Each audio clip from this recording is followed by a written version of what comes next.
It's the Progress Pod, a production of the Franklin County Coalition for Progress.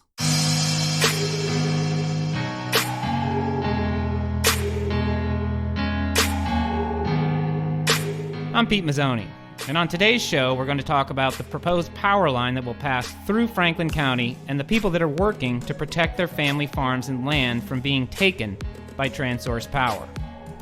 This from the Stop Transource Franklin County website. The proposed Transource Independence Power Line project does not benefit Franklin County in any way. It fulfills no needs of our citizens. Its construction and presence would destroy farms, homesteads, historic culture, rural landscape, and the natural environment of the Cumberland Valley.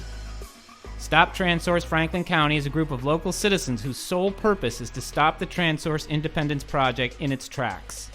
The 230 kV IEC high-voltage power line project does not benefit us and is destructive to the people of Franklin and York County in Pennsylvania and of Hartford and Washington counties in Maryland.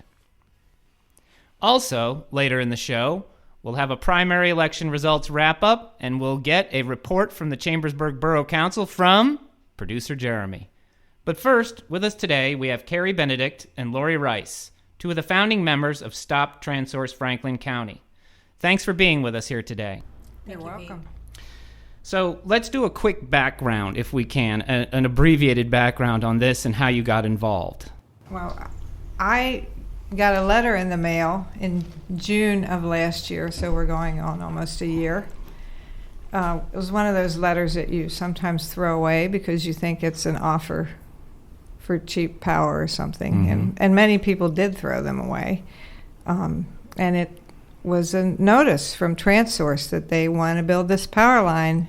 They had a website you could go to and look at the route. They had a picture on there. And I noticed immediately that one of the routes was probably going to go across my property. And I have to say, I felt like I had been kicked in the stomach. Yeah, and that property's been in your family for how long? It's been in my family since the 1850s. Okay, so a couple years there. Yeah. Okay. Yes. And so that got you motivated. What about you, Lori? How did you get involved in the project? Well, fairly similar to Karri's story. We were preparing for a family vacation, and actually we got a phone call. We did not receive letters informing us of a public meeting that they were holding at the Kaufman Station building, Roritan building. And unfortunately, we were going to be on vacation, so we were not changing our vacation to go to their public meeting. And when we came back, our neighbors enlightened us with all kinds of information about this project and encouraged us to go ahead and start writing our letters in as to why we didn't feel that, our area would be a good choice for their proposed project.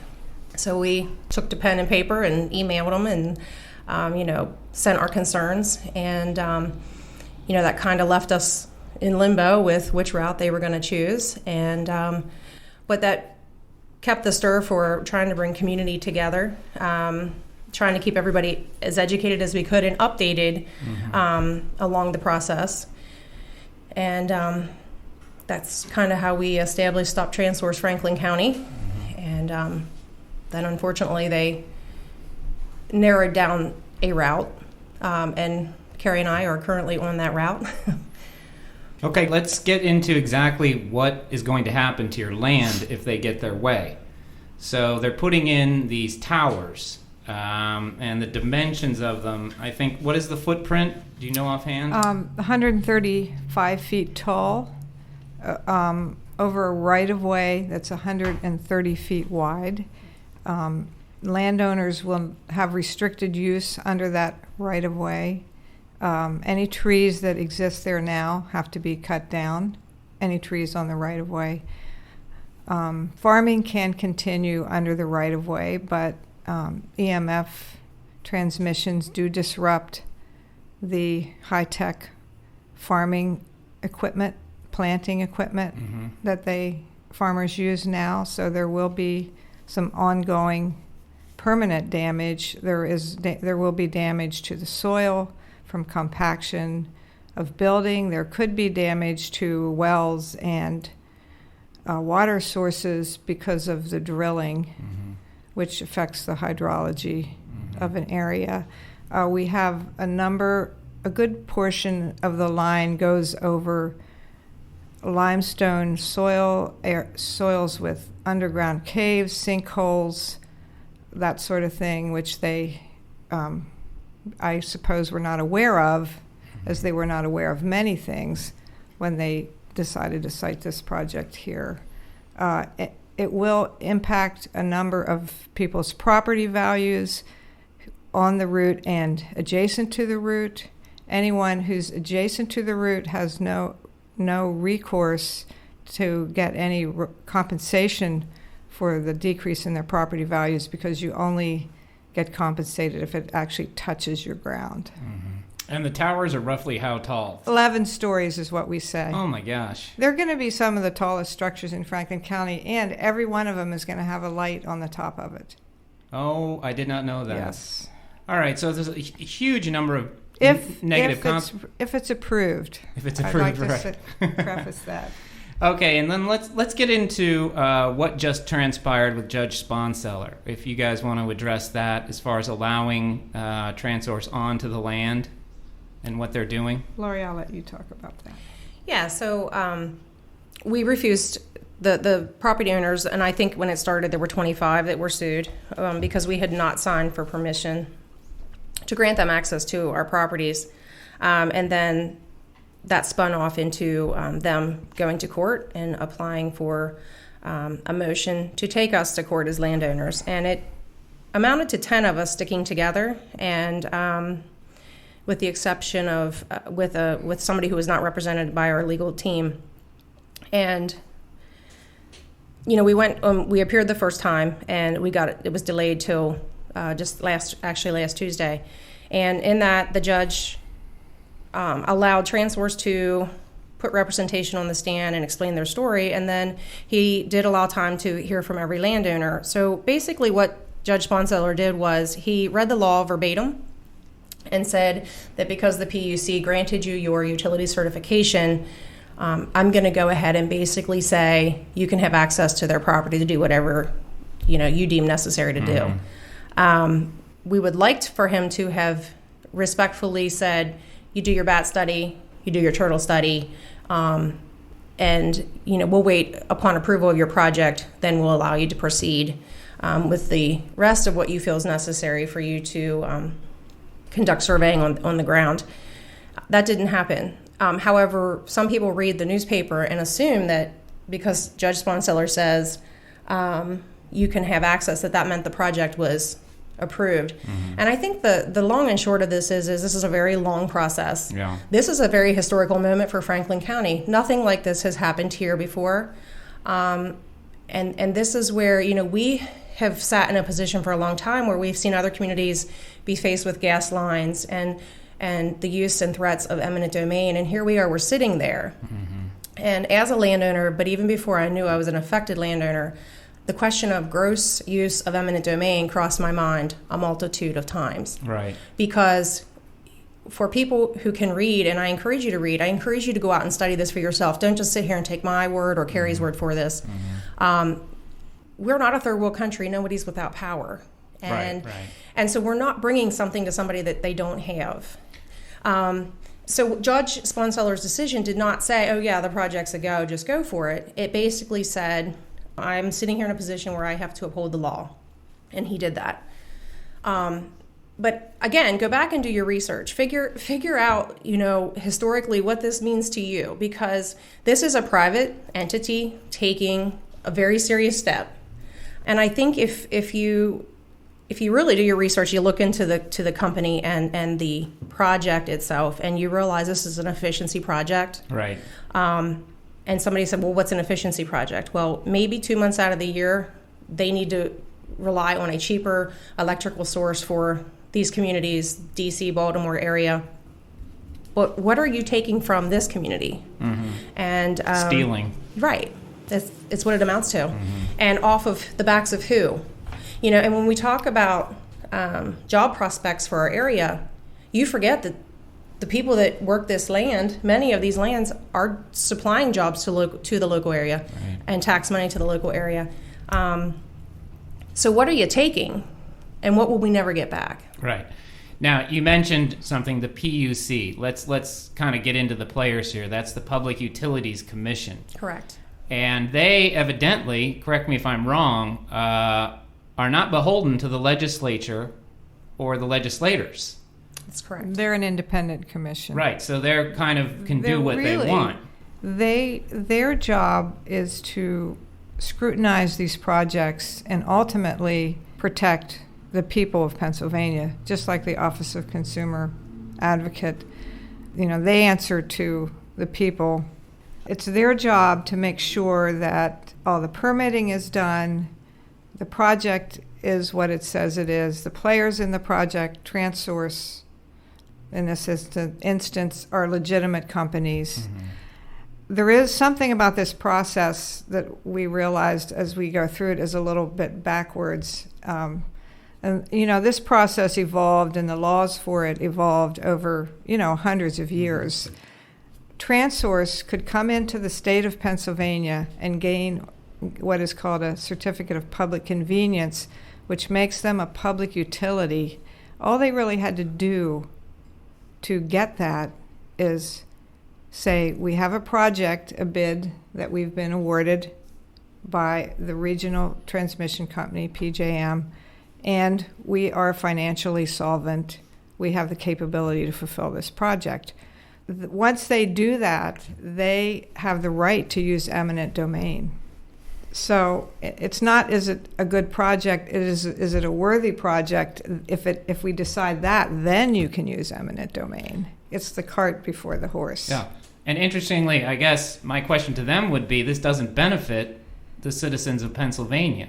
No. So that is why? And that's why the Consumer Affairs Bureau has gotten involved in it.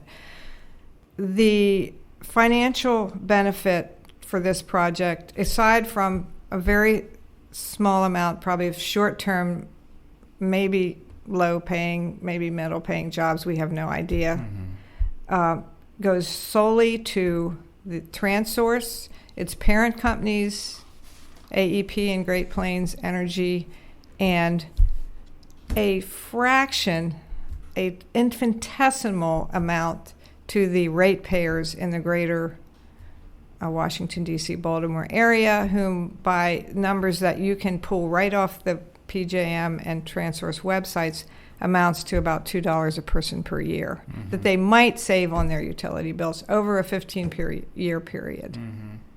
Well, no, it's designed to benefit Transource, clearly. Right. They get paid for building the line. They get paid for transmitting energy that goes over the line. And the sad thing is the ratepayers pay. We're paying for their lawyers who are appearing before the PUC. We're paying for our lawyer because their lawyers are part of the cost of doing the project. And that rate being passed on to the ratepayers has already been approved by FERC, which is the federal commission. I'm confused. So we're funding the fight. That's exactly right. Them it is so. To take eminent domain and use it against private landowners. Yes. Talk about gaming the system. Yes, exactly. That's disappointing. This project was financed by the ratepayers before it even started. 2 years prior, FERC started to pay funds to Transource for this project. So because they knew, and you can go to the FERC, their own website, and you can read through the paperwork. Is that FIRC or FE? FERC? Federal Energy Regulatory Commission. Okay. They approve the rates in a multi-state project being passed on to the ratepayers. Okay. In a single state, it has to go before that utility commission. Okay, so the Public Utility Commission basically was just a pass-through. They signed all the paperwork. It looked legitimate. That's all we do. Good luck. Now, that's generally what they are. What about the legislature? Anybody taking up the cause? Yes, we have opposition letters from Senator Alloway, from Representative Kaufman, and the local commissioners, Keller, Ziebrowski, and Thomas. Mm-hmm. And there are certainly in the York area, there are plenty of legislators there that have written their opposition letters and are actually coming to have already voiced their opinions at the York input hearings And I do believe I heard Judge Barnes, who is a presiding judge that will be there at the input hearings next week, in a pre-conference hearing, phone conference hearing, where she said that Senator Kaufman does, I'm sorry, not Senator Kaufman. No, it's okay. It's okay. Representative Kaufman will appear to speak as well. Against the project. Against.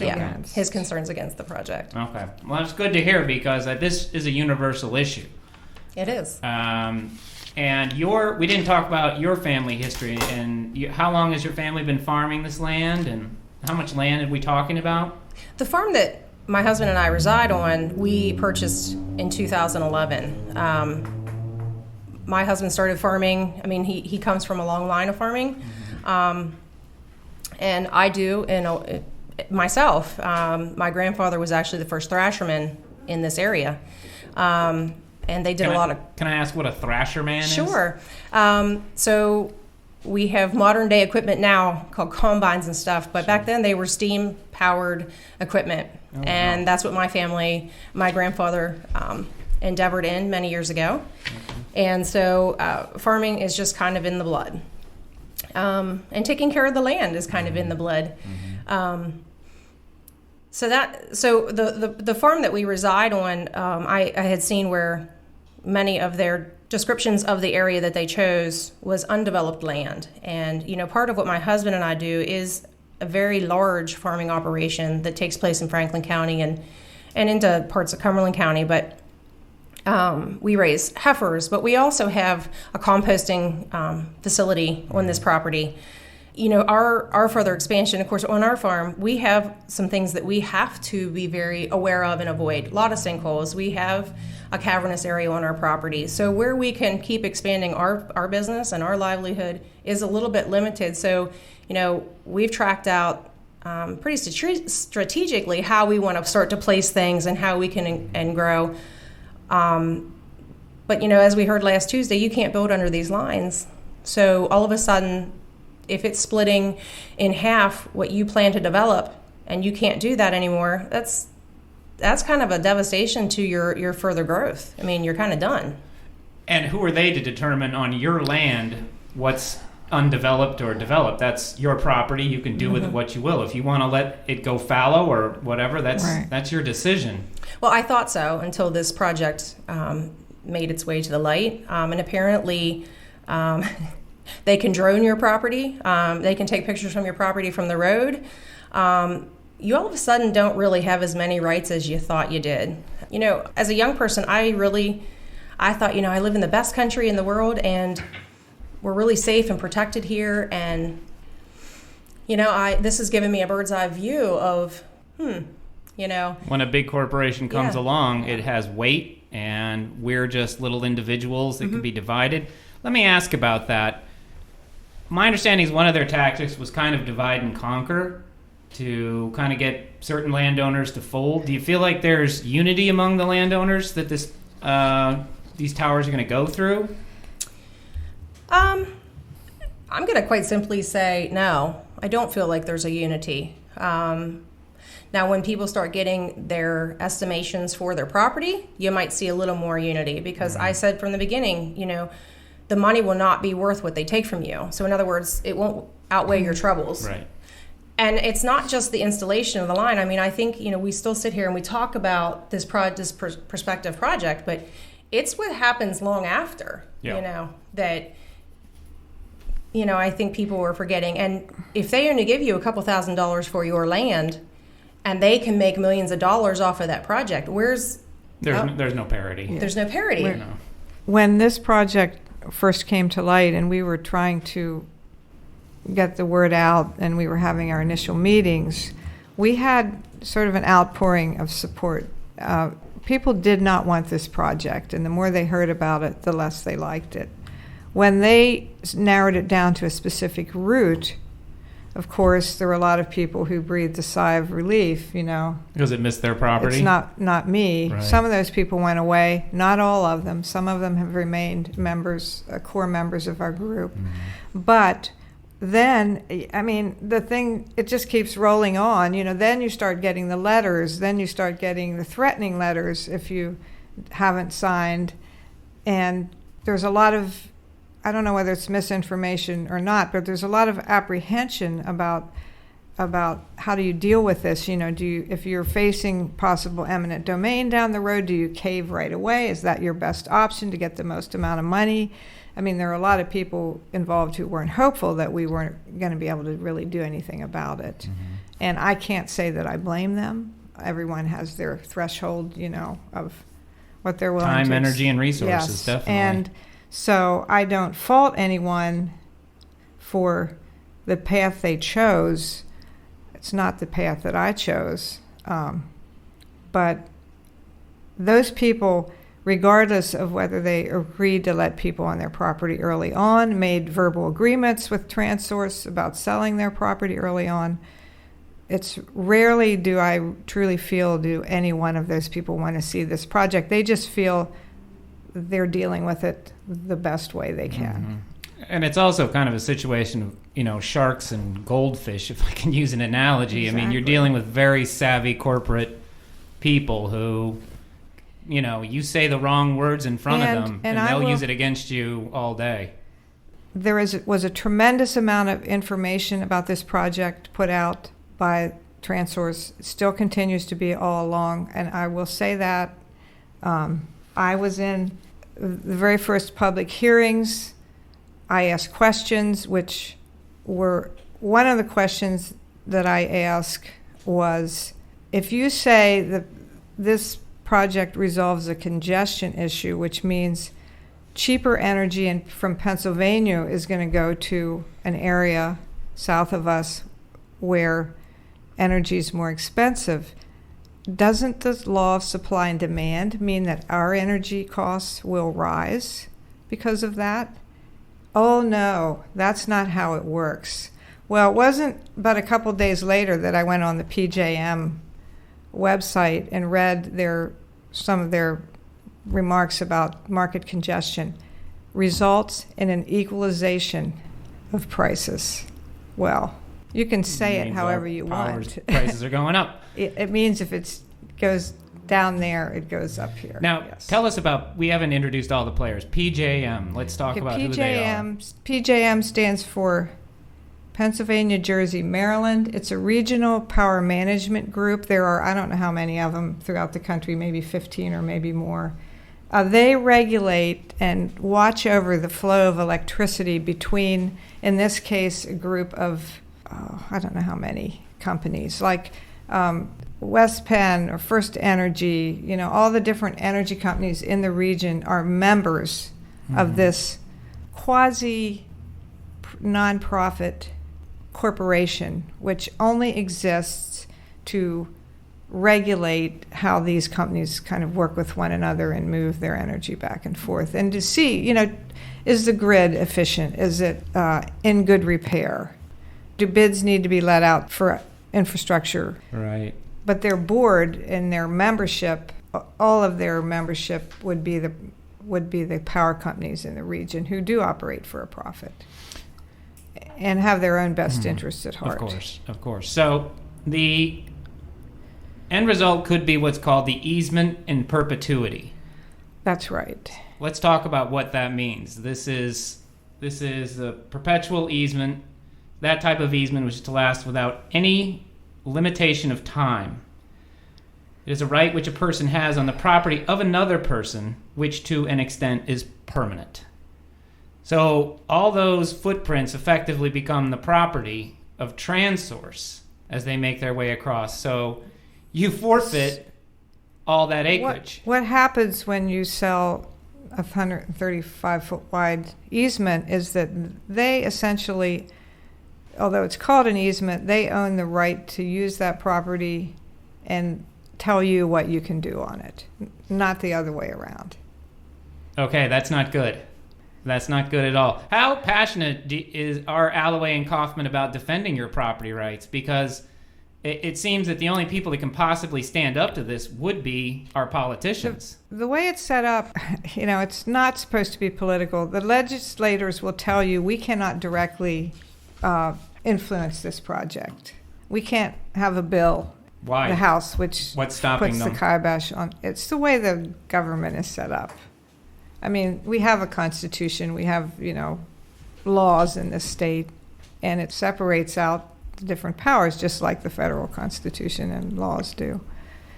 So they can't draft an article to the state constitution? They can't introduce a bill saying we need to look at this? I'm not entirely buying that argument. The Constitution could definitely be modified in how it addresses this issue. And one of the things, I don't know when the last revision to this whole thing was, maybe in the 80s, but in the utility market in particular, the electric utility, it's changed tremendously over the last 30 years. Utility companies were called public utilities because they existed solely to serve, the public, to provide them with electricity. With the deregulation of the electric market, it just completely changed. I mean, you could buy your electricity that you, in essence, it could be coming from Texas, it could be coming from New England. It does get moved around, although it's somewhat of a euphemism. Yeah. And that's complicated to go into. But what's happened today is that hardly anyone is making money from generating electricity, and it is because demand has decreased. There's less demand for electricity now than there was 10 years ago, 20 years ago, 30 years ago. First Energy is in bankruptcy, and it's the arm of its corporation that does generation. It has numerous bankruptcies it's facing. It's because they can hardly sell energy for more than what they cost them to make it. The money now is in transmission because FERC will guarantee rates, the public utilities will guarantee rates for it's a guaranteed income. That's why we see a project like this. It's so important to a company like Transource because it's like That's their money maker. It's the wave of the future for them. Right. All right, let's talk about taking action. What can the listeners do? Who do we write to? How do we get engaged in this process to kind of have our voices heard? Because everyone listening should be concerned.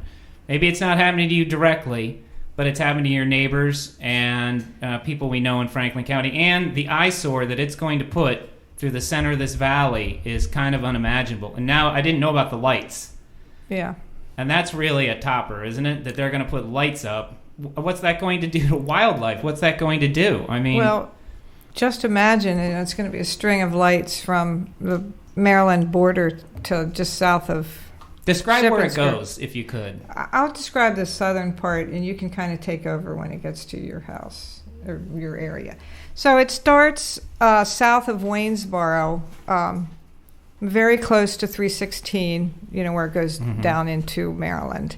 It comes up along pretty close to 316. It wraps right around the west end of Waynesboro and, in fact, crosses over close to Cold Springs development. And there's the field that it goes over there is owned by the family that developed Cold Spring development, and they are holding it for development. But if this goes over, that...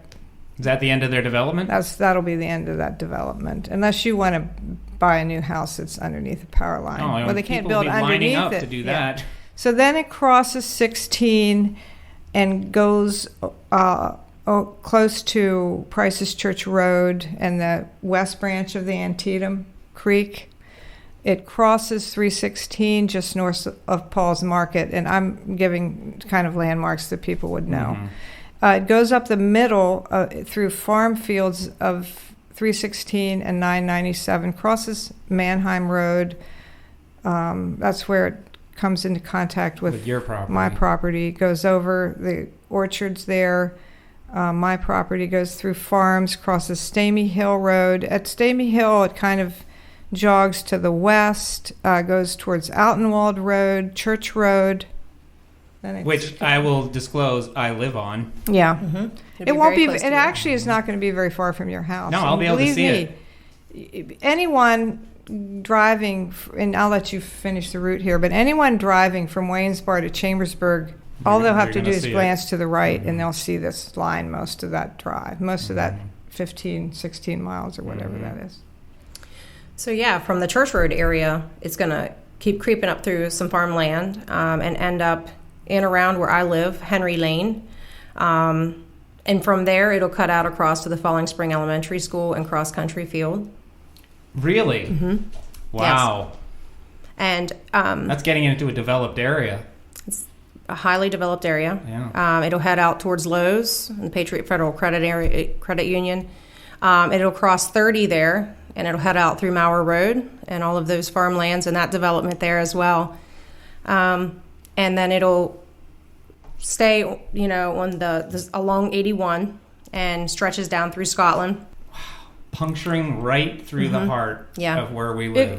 It literally crosses over and by the most developed part of Franklin County. And when you look at this, anyone who looks at this project and sees where it goes cannot help but think, why would they put a power line here? Yeah.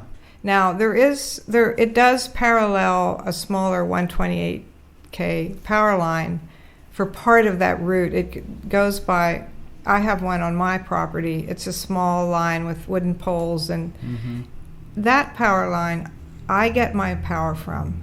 My neighbors get their power from that power line. I have a substation at the end of my lane. I can't see it because I live back a long lane.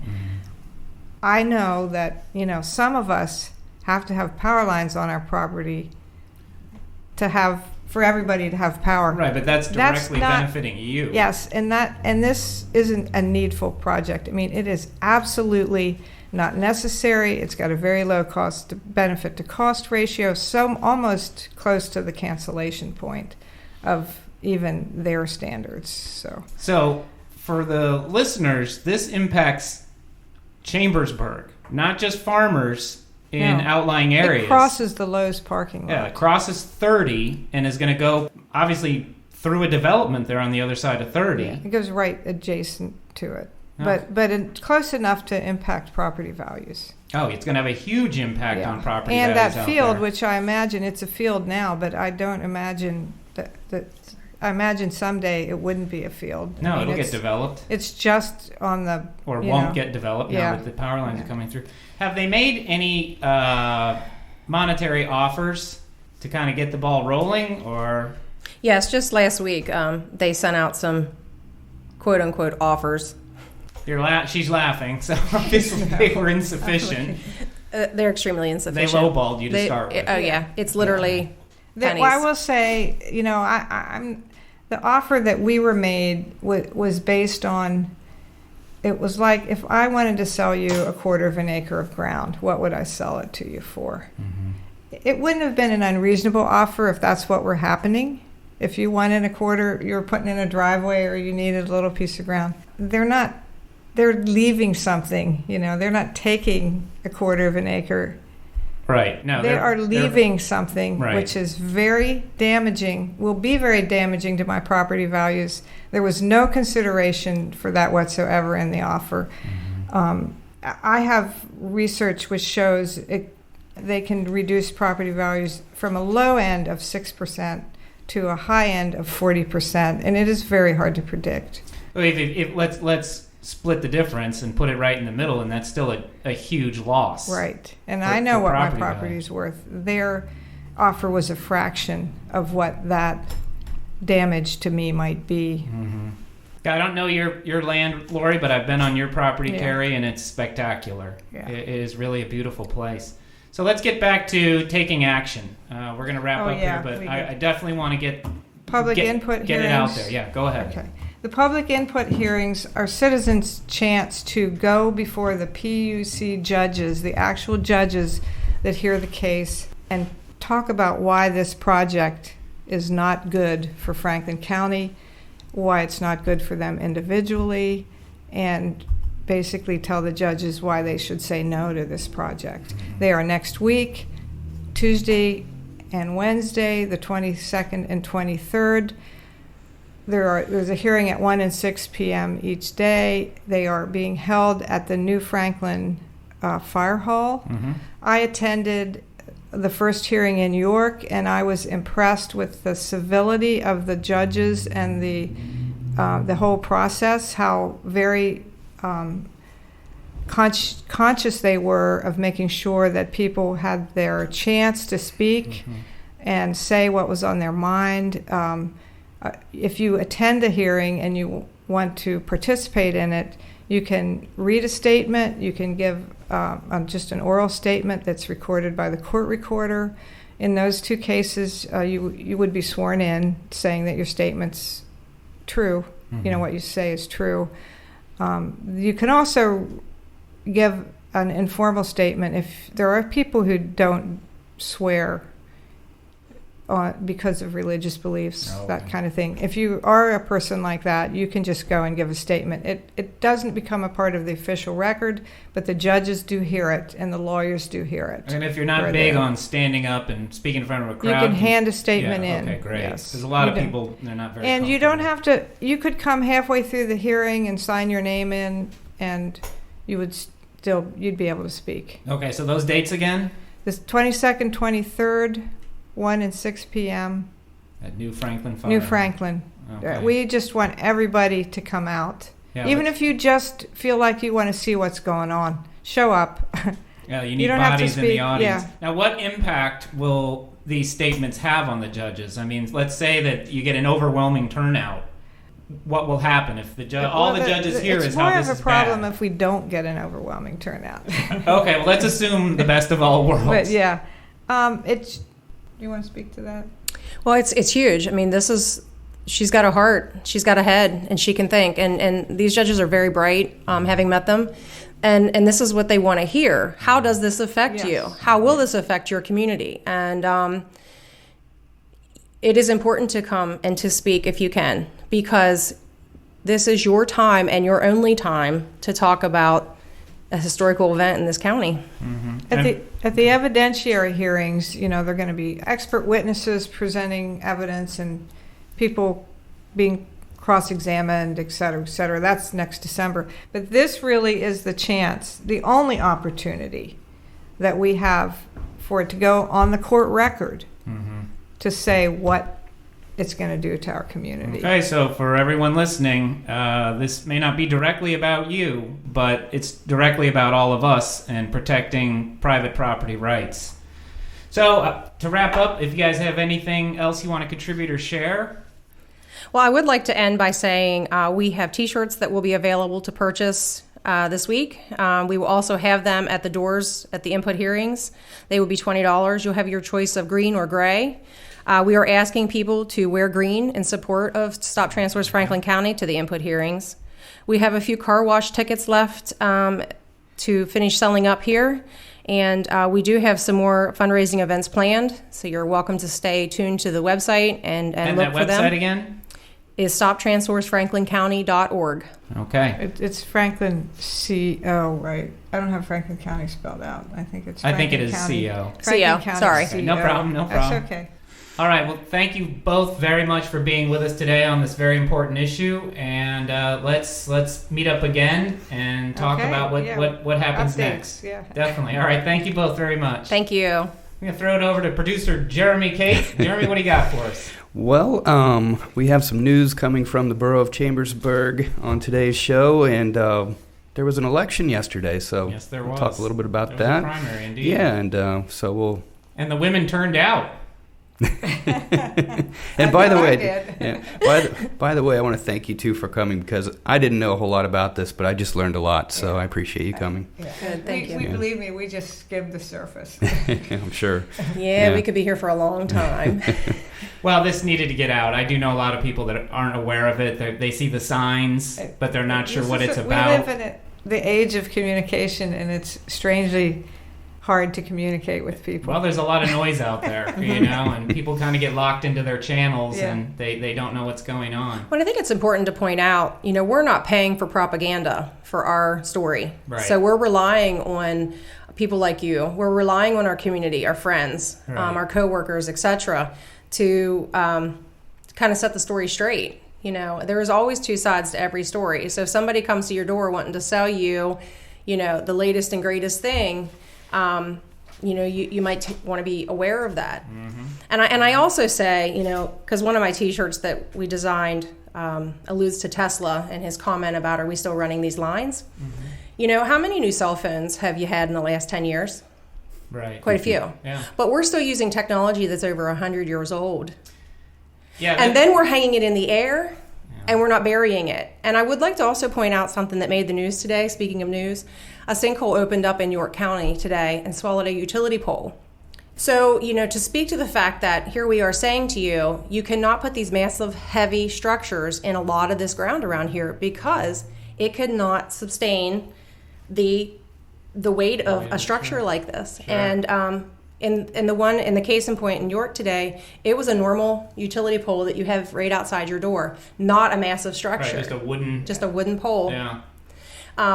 So why are we using antiquated technology? I'm for the life of me, I just don't understand. Because it's cheaper. Because it is cheaper. It's right. cheaper. And the other thing about this kind of technology that they continue to want to build and build and build is it's much more vulnerable. Mm-hmm. Sure, because it's exposed. Well, and yes, and particularly when you're talking about building new transmission lines which traverse long a lot can happen. Distances. A lot can happen, and they're inefficient.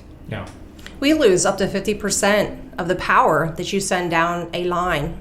And that's, when you think about that in the engineering aspect of that and that's pretty huge. If you put them underground, while that might cost you more, the maintenance is less.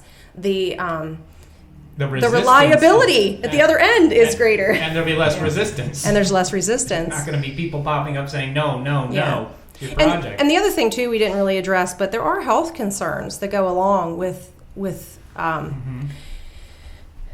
towers and lines. All that dissipating power. Yeah. And it's apparently magnified. All the effects of the EM radiation are magnified when you put two lines in juxtaposition with one another.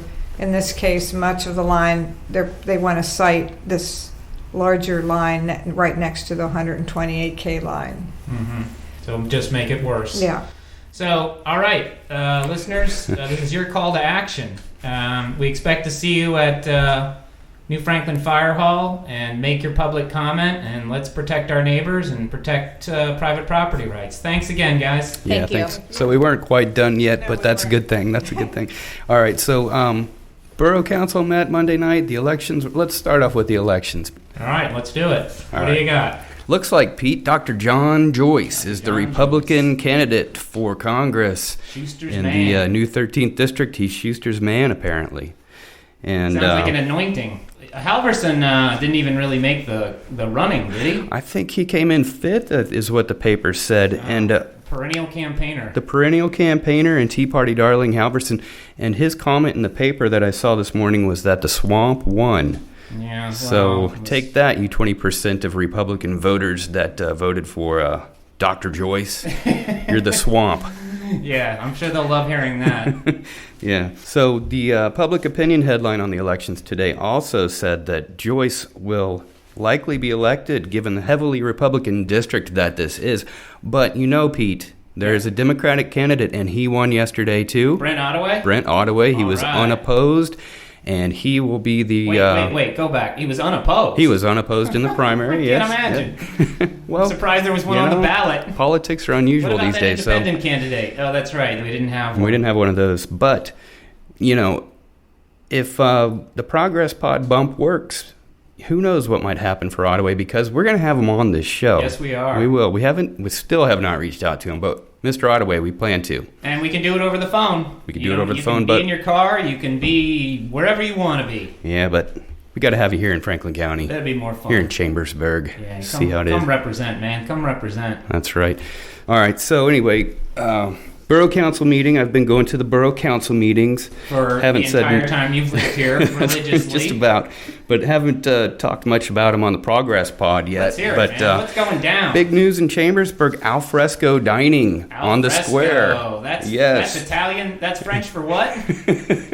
Outdoors. Outdoors. Yeah, we don't have much of that here in town. You got Montezuma, Not a lot. but that sits right on next to the highway, and that's not very far. Well, you know what? The whole time they were talking about this at the council meeting the other night, in my head I had semis rolling down Main Street in Chambersburg. And how do you hold a conversation on the sidewalk with someone while you're having dinner? And that's for Square One, the Square One restaurant. Square One right on the square, yep. So... Which actually, if you go there and you sit facing the square, it's kind of cool, but it's quiet. It is. You're indoors. It is cool. Yeah. But, at certain times of the day, you don't have the trucks rolling through as much, so it can be done. So you can dine Sunday out there. Around 11:30 a.m. In the evening, it's not so bad. Yeah, they mellow out a little bit. Yeah. But anyway, so apparently what they plan to do over there is put some pavers out on a kind of a landscaped area that's across the sidewalk from the restaurant. I think it's borough property over there, or it's state right-of-way, something like that. But they're going to put some pavers on that piece of land, and some tables, and string some overhead lights to get out there. It sounds like it's going to look pretty nice. Across the sidewalk? Well, there's a little sidewalk area at the door, and then there's like a dirt area right now. It has some bushes and things planted in there, so they're going to be in there. Getting closer to the road. Closer to the road. But so anyway, the council gave permission. They granted permission to Square One to take that on. Let's get down to brass tacks. It was not unanimous. That's Who voted the big against news. it? 7-1 vote. There were 2 absent, and Councilor Bigler was not in favor of this idea. I think she has some concerns about potential aesthetic choices that Square One might be making with this. Are we talking about Pompey's best view? Hey, I did hear something under the breath about that, so, but I don't, it's not confirmed. She's going to try and find a way to make them repaint that sign, isn't she? No comment. I like Pompey's best views paint. Pompey's best view, it adds a little flair to downtown, and I mean, they painted it over plastic siding. So, it's not, it's not a big... Get over it, everybody. They're here to stay. They're obviously doing well. Exactly. Every time I go by, they're packed up with people. So, successful business. Let's support it. That's right. Free market. Yep. And there are no rules against it in the borough to do that to the storefront. So, have at it. All right, Let's move on. What's next? Okay, let's see. Development at the old Jennings property, 2nd and Grant Street in Chambersburg. More development there. It's all been subdivided.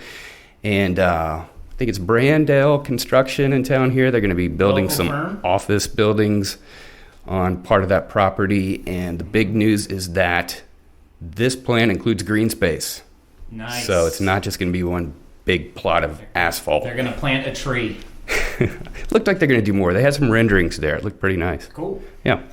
Do they have occupants, or are they just... I think they said they have at least one that they've been talking with, I think they said. Wasn't Roy Pitt supposed to go in over there somewhere? Yeah, I think plans are off for that, at least at the moment. Oh, too bad. Yeah.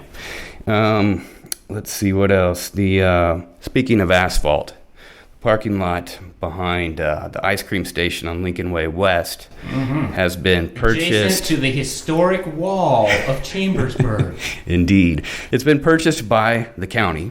Okay. The county is subdividing that parking lot. Okay. 30,000 square feet, roughly, is going to be county parking, but that's not the whole thing. The rest of it, the remainder of that parking area is going to, I guess, stay with the Texas Lunch, who owns the ice cream station. They've got to have parking for their restaurant there. And senior citizens who need breakfast. Well, that's right. Me too. Me too. Yeah. So. And what about the train? Is the train going to stay there? Big question. I don't know. It's the weirdest thing ever, isn't it? The county has not presented any plans for the parking lot that I know of anyway. Maybe they have, but they didn't at this meeting. The train just sits there in the middle of the parking lot. Why is this here? Well, there used to be train tracks that went by there. Did you know that, Pete? Oh, that's right. They went past the historic wall. That's right. I forgot. Okay, that's the next pressing issue the borough was dealing with. I love it.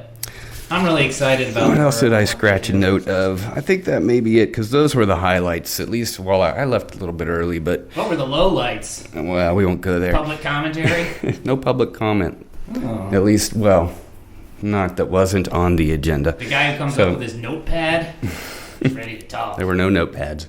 All right, so yep, that's about it that I made note of at the Borough Council meeting on Monday. But I have been wanting to say this. If you do live within the lines of the Borough of Chambersburg and you're not sure how you're represented, if you have your trash picked up on Monday, Tuesday, Wednesday, Thursday, whatever day of the week, Monday is 1, okay. Tuesday is 2, Wednesday is 3, Thursday is 4, and Friday is 4.5. 5. It's 5. It's nice. 5. So that's the ward you're in. Anyway, if you ever want to talk to your council person, call up at the borough. They'll get you in contact with your council person, and if you have any questions or concerns, that's how you do it. And as we always say here on the Progress Pod, participate. Participate. Get involved. Help make change. Otherwise, who knows what could happen? That's right. That's right. You never know. Yep. So, Pete, what's coming up on the Progress Pod? Farmers Market. Farmers Market opens May 26th, yep. Right? Yeah, it's a super fun thing to come down, get downtown, get some fresh food, see the people, mingle, have a nice time. We're going to have some of the people from the Farmers Market come on, talk about what they're doing, and talk about downtown. Great. I'm looking forward to it. It's going to be good. Thanks, everybody, listening. Don't forget, find us on Twitter at The Progress Pod. Find us online at progresspod.org, which takes you to the Franklin County Coalition for Progress website. But there is a Progress Pod button at the top of that website, and that gets you to our page. And we have this little plug-in on there right now, and it shows our SoundCloud page, so you can click on all of our shows, and you're good to go. You can listen to them all right there. Hours of pod. And you can also subscribe to us on iTunes and rate us there. If you give us a high rating, that does wonders for us and for our exposure. But I mean, if you want to sabotage us, you can give us 1 star. What's wrong with you? Hey, after listening to this, somebody might want to. I don't know. All right, let's wrap it up here. Thanks for listening. Stay tuned. Yes. Goodbye.